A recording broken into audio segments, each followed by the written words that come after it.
Dapat may doktor talaga na magbabantay sa kanila. O bakit kapatiran na yan? Bakit yung kapatiran na yan? Bakit mananakit pa sila?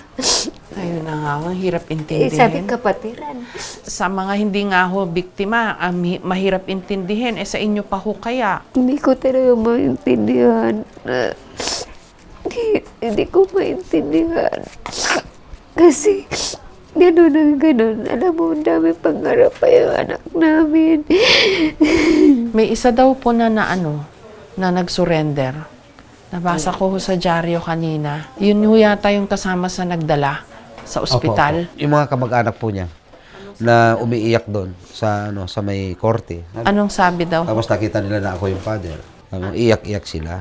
Anong sabi ho sa inyo? Sabi niya, ay mabait naman yung namin, yung pamangkin.